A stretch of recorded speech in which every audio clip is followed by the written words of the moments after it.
Hi everyone, welcome to this reading. I'm sorry, got these two birds over here. Hopefully they don't do too much because they're already doing too much.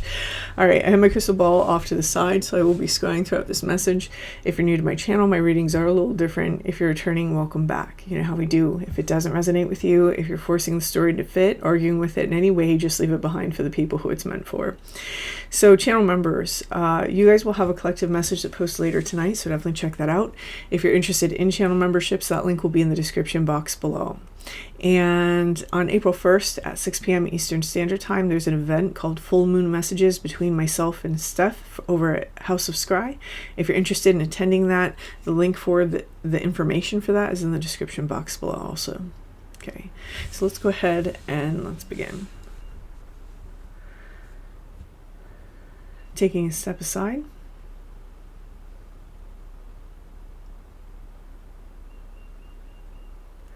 And allowing spirit to pass through me.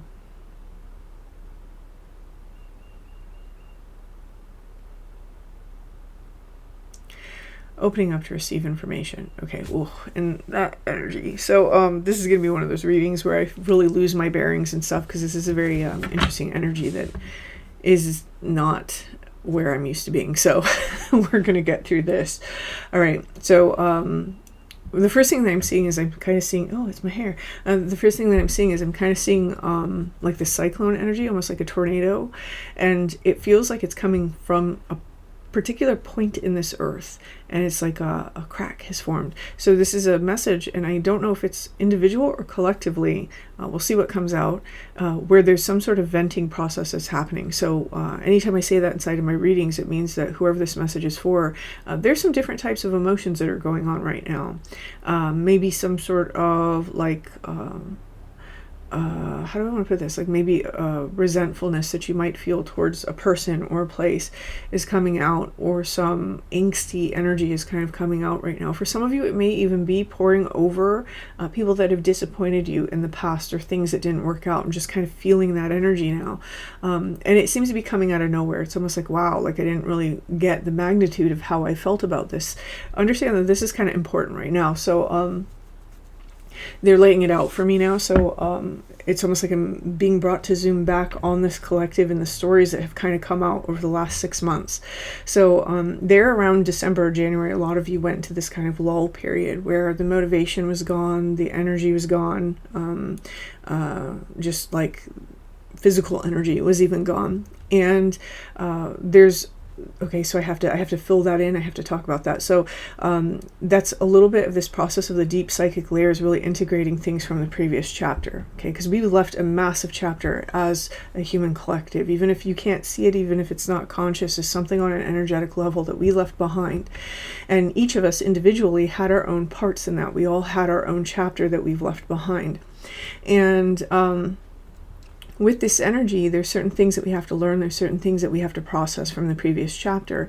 And this space that we held of being tired, of being exhausted, of having that brain fog, of not being motivated, obviously, unless it was a health issue, that was really the psychic information being integrated from that time.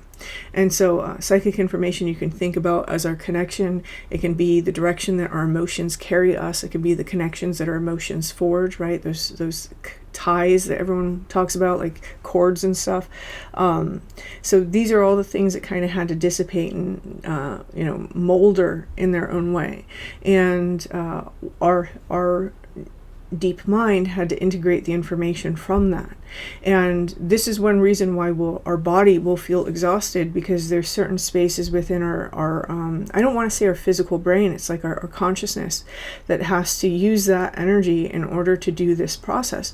The interesting thing is that if we overshadow that with a conscious ego identity layer of why am I not getting things done, why can I not do this, and that guilting of self, rather than leaning into it when those spaces occur, what happens happens is we're taking energy away from that process. So we're left with a little bit more that has to be done as the new chapter begins. Otherwise, we carry that energy and that vibration into the new chapter. And what do we have? We have repeating cycles that start to happen, right? And I feel that this is probably something that's also going to come out in the channel memberships. So for those of you who are in the channel memberships, if this particular reading resonates with you, be sure to catch the one that's happening tonight.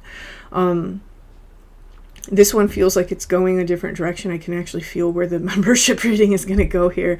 This one feels now like it's splitting off in a different direction. There's this energy, as I said, it's being laid out. What's happening right now is this venting process. And this venting process seems to be something that's happening in order to allow us to enter into this next chapter. It's a natural process that happens before a new chapter begins. Okay, whatever this energy is that you are currently experiencing, these emotions that you're currently experiencing, they're likely to be emotions that you did not allow yourself to experience before. So for many of you, maybe you are really angry at, for example, your family, and you suppress that emotion a lot, or you try to overlook it. Now's going to be a time where you're not able to. If it doesn't show up in your 3D, it's definitely going to be showing up inside of your dreams. Maybe there was, for example, an ending to a connection that you had in this last chapter. If you didn't fully go through the process of that grief, and sometimes we're doing everything that we can, there's just more. This is going to be something that's venting up at this time. Okay.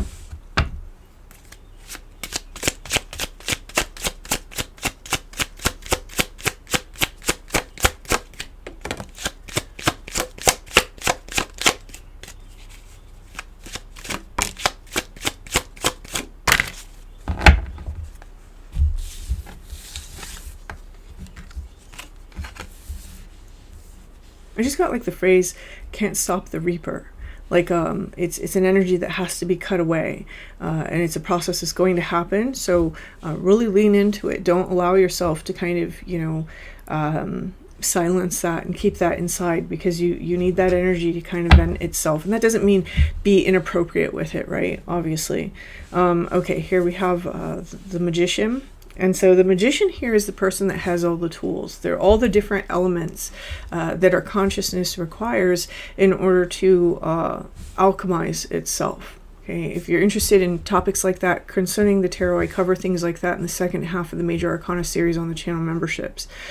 So what I see here with this Magician is it's pulling a rabbit out of the hat. And the rabbit's kind of like a surprise, right? Something that he didn't, maybe the audience didn't know it was there. I almost feel that this Magician may not have even realized that it was there either. And so there's something here about springtime with the rabbit, and there being a surprise, something's coming out of that hat. Now the hat is something we wear on our head, so this is something that's coming out of the mental space, that psychic space, that field, and is being vented at this time. This is so that a chapter can close up. I'll show you these two cards with the Magician and the World. This is so that that chapter can fully close, that completion. Now, this is moving us into the Hierophant energy, and the Hierophant is the one who has the power to loose and the power to bind. This is not only the mechanism that is happening here, but it's, you can think of the Hierophant as like your higher self. I think most people would resonate with that term. You might think of it as like more of your true self, right? But this is an energy that it has the power to loose and the power to bind, and it controls when that energy is vented and when it's locked away. Your conscious mind is the one that really kind of gives that permission that, okay, yes, we're going to suppress. It's very different from when that energy is locked away. That's, I know that sounds kind of weird to most people if they're not used to working in that space of the true self and understanding how it's almost like certain things are opened and closed at particular times. This all goes into that topic of like divine timing.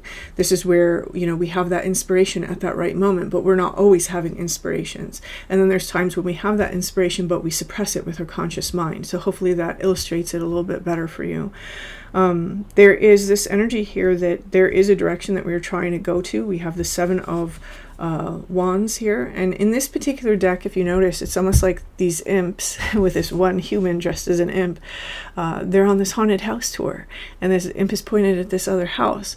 I kind of read this card as like they're on their way to this house, but there's something that prevents them from getting there, and the house is the goal. Right?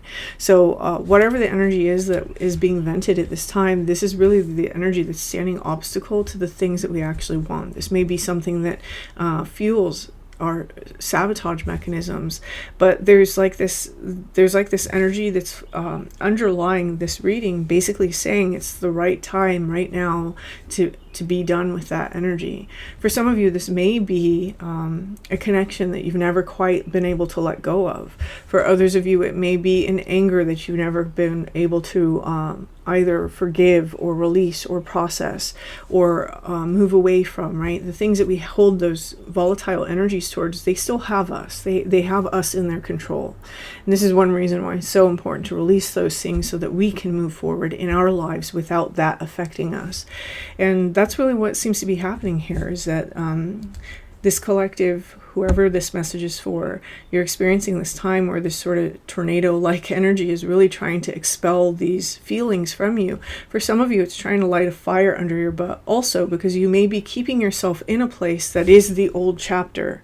And it's like, no, now's the time, you have to go, you have to leave, you have to do this thing. So you have to use discernment as to whether that's you or not. If there's something that for months and months and months you've been feeling like, hey, I should do this, I should do this, I should do this, and now it's being coupled with that volatile energy, this is kind of like your sign that, hey, this is a tower waiting to happen, and you don't have to reach that tower. You can move before that tower moment happens.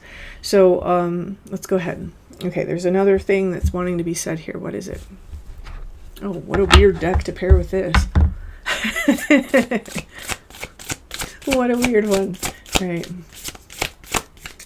Okay, there we go. Okay. Do I want to take the bottom? No, not the bottom. Oh, the card under the bottom. Oh, what's this? It's a surprise. All right. Interesting. That was weird. Shuffled weird.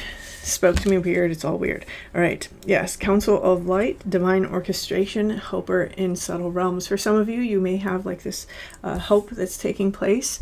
And again, I do feel like this is really highlighting this sort of true self, authentic self, higher self energy at this time, and how this is really what's kind of orchestrating and laying this story out so that you can learn the things you need to learn, so that you can be in the places that you need to be.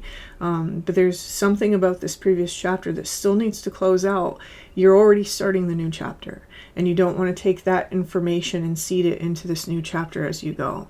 So here with the High Priestess is, how are you being called to step up and lead? So this is the interesting thing, because I actually feel that this is literal, and I feel that it's for many of you.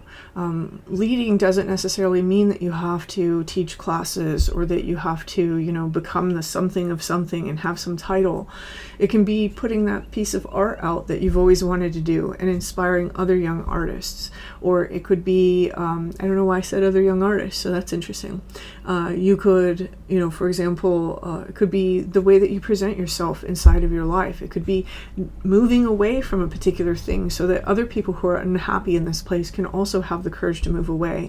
Leading comes in many forms, but how are you particularly being called to step up and lead? This is really the question that this reading is asking, because it seems that for some people, this might not even be recognized. It may not even be recognized that that's what you're being called to do. And if you step back, you may recognize that, oh yeah, that's actually what that is. It's an example. It's a way that I inspire others. It's a way that I maybe even educate others. So that's really what this reading is saying. This energy needs to be vented out so that we don't have that devil energy, the thing that's connecting us to this previous chapter, and we're free to move in the direction that our soul's actually aligned to. So I'm going to leave this here, and whoever this message is for, I hope that this resonates for you, that feel free to hit that like button, feel free to leave me a comment, and until next time.